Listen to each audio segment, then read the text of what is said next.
have to feel good for the simple reason that feeling good is natural to you, not to try to make things happen. And that's what goes squirrely in those of you who come from the action-oriented world into this world of creating through the focus of your thoughts and creating through the feeling of the emotions in your solar plexus. So often you come to this work and you apply the same things that don't work so well for you in your action-oriented world to this. For example, you say things like, okay, I'll do that. I will work to feel good. I'll pay the price of feeling good, Abraham, if it will get me that. Well, there's the rub. Because in the doing it to get that, which I don't have, now I'm introducing resistance into my own equation. Do you feel what we're talking about? Yeah. But when you want to feel good because you want to feel good, every single thing you want, pile of money, beautiful relationships, circumstance and events, everything that you want is because you think you will feel better in the having of it. But you've got to turn it around. You got to feel better because you want to feel better, because you want to feel better, because you want to feel better. You cannot have the ulterior motive of needing to fill this void with that, because that motive of needing to fill this void will keep this void alive and active forever. You see. Did you hear that? Yes. We are shouting. You don't need all of that to happen in order to feel good. That's why it can be unconditional. That's why we're so good at it. There are no conditions for us to resist. We are unconditional. We know what you want is done. We don't need the manifestation to be there. The condition is irrelevant to us. That's why we're able to stay in the high vibration. You got to find out a way to do that too, you see.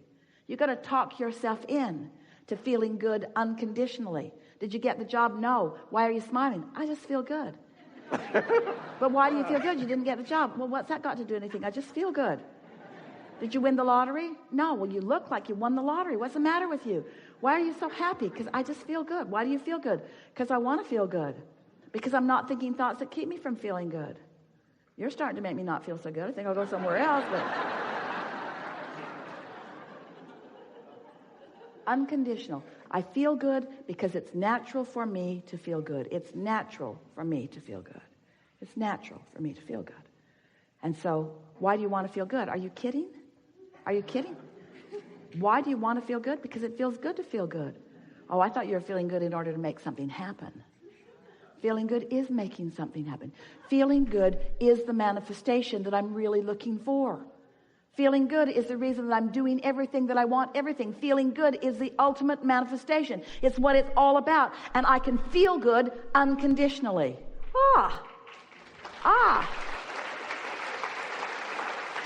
Well, how do you feel good unconditionally? By focusing upon something that's easy to feel good about. Well, isn't that a condition? By finding the feeling in something that feels good. Well, isn't that a condition? Well, thought about money and I didn't feel good, and I thought about dancing and I felt better. That is sort of conditional, but I found something that I already had momentum going. I found something where I already felt good, where I didn't need a change in conditions to continue to feel good. Ooh, okay, so we're onto something here, aren't we?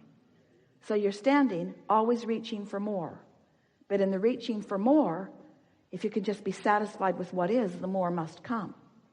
But if you're dissatisfied with what is, then the more can't come. So it's through appreciation of what is, by finding anything and everything that you can find to feel good about right now. And it is our promise to you, it will get better and better and better. Esther went right back to the basics. She took her notebook, believed us, took us at her words, and sat for an hour one morning and just wrote the word fun. Fun. Fun. And she couldn't write the word fun long before she started to receive images and thoughts and ideas, suggestions of what is fun. So she's writing fun, and she's thinking about the trip down the river. It was really fun. And then she's thinking about fun, and she's thinking about the treasure hunt with the grandkids. And then she's thinking about fun, and she's thinking about friends on the cruise who are so fun. She's thinking about fun, and then images of really fun people came into her mind. She's thinking about fun. In other words, she couldn't just stay on the singular word fun. It began filling in with things that are fun. Law of attraction works that way. And so she began just feeling fun. She just began feeling fun. Then she began writing the word lighthearted. Then she began writing the word clarity. Clarity was a breakthrough for her, because when she began writing the word clarity and she realized how clear she was feeling, how good it feels to be clear-minded, how good it feels to have clarity about things. Someone asks you a question and you're in a state of clarity. It's easy to offer the answer. When you focus in a way that you're not introducing clutter in this moment, it clears out. It just does. And as you do it the next day and the next day and the next day and the next day and the next day, you just, these are not the best words, but maybe they fit right here well for you. You clean up your point of attraction. You just clean it up a little bit at a time until you stand in this place of being blessed. You just stand in this place where you expect good things to happen to you. And then everywhere you go, people treat you nice. Everywhere you go, things turn out the way you want them to. It's just everything happens nice for you. And then eventually, usually, sometimes you'll meet up with somebody, usually somebody you know, usually someone who knows you, who feels jealous of how well your life is going when their life is not going so well. And then they will say to you, as they say to Esther, well, it's because you had money that happened. And Esther said, that did help. That helped a lot. That helped a lot. But the money came in the same way that comes. It all comes in the same way. And that person who said that just blocked the flow from themselves.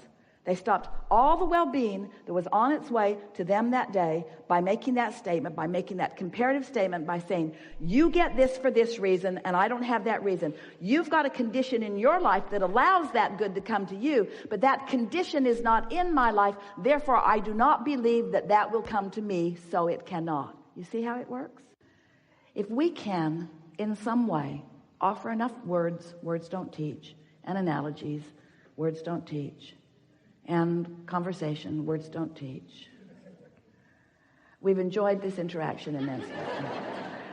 If we can offer enough to stimulate within you the awareness that your point of attraction is everything because you are the center of your universe, and that you are the perceiver of it, which means you are the vibrational interpreter of it. You translate your vibration into the reality that you are living, into what you are seeing and hearing and smelling and tasting and touching. If we can convince you that since all those things are true, that the only thing that matters to you is how you feel. If you can leave this room with a new determination within you that you now, more than ever before, care about how you feel and mean to do something about soothing yourself. Esther was on an airplane last week, going from Boston back to San Antonio. And there was a beautiful family sitting in front of her, a mother and a child about 6 years old, and two little twin boys who were about 2, maybe, if even. They were walking, sort of kind of talking. And they were all strapped into their 4 seats. And Esther was sitting right behind the mother. And when the airplane took off, one of the little boys, across the aisle from his mother, was terrified. It was probably his first flight, and the roar of the engine, the sound of the machine, the feeling of it on the runway, he was hysterical. And he wasn't spoiled.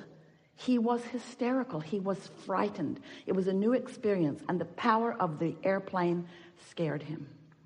His mother and the flight attendants looking right at his mother like,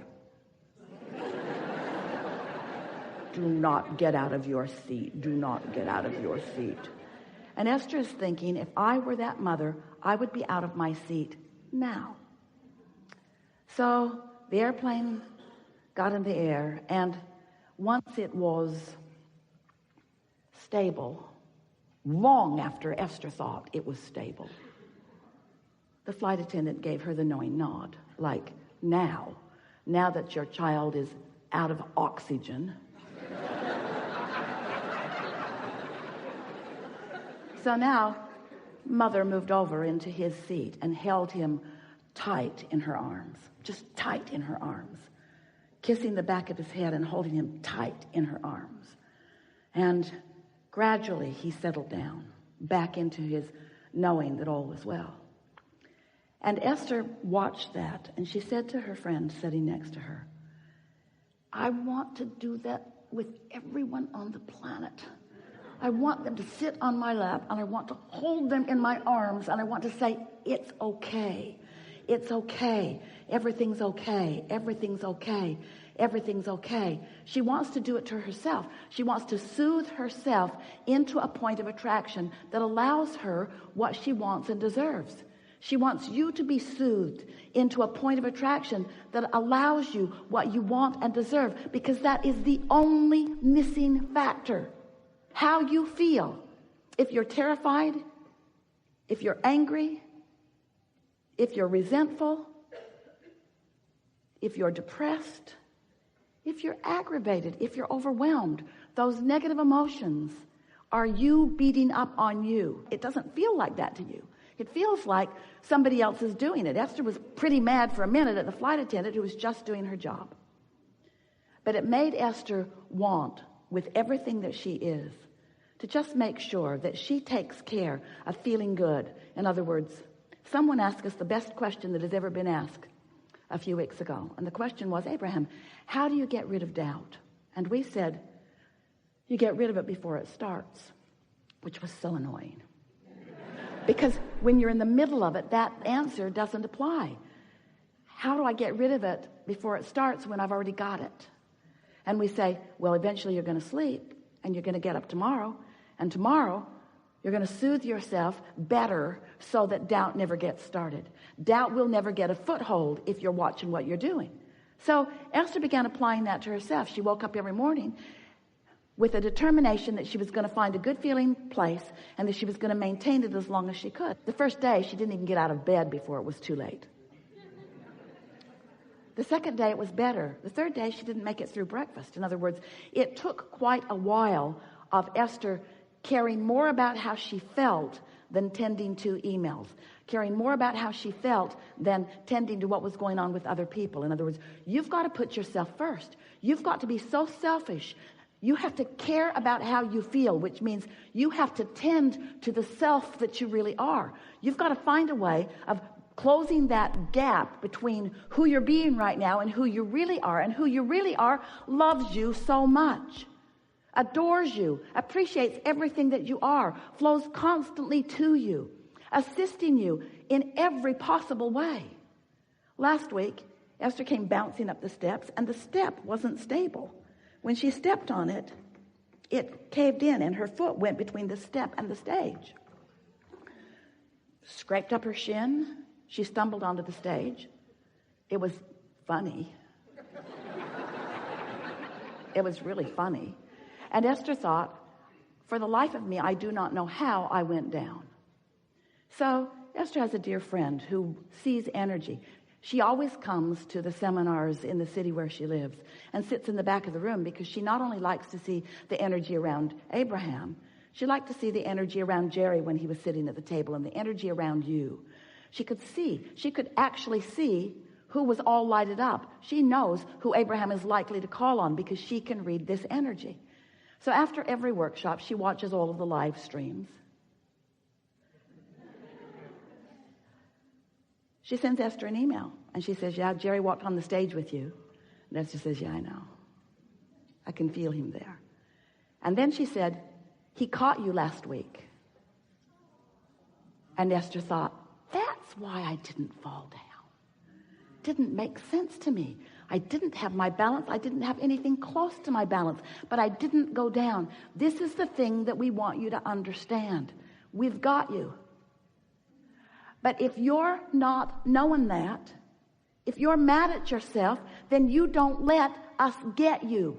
You prevent yourself from receiving the inspiration. Do you know when you yawn? That's because you need more oxygen, and we yawn you.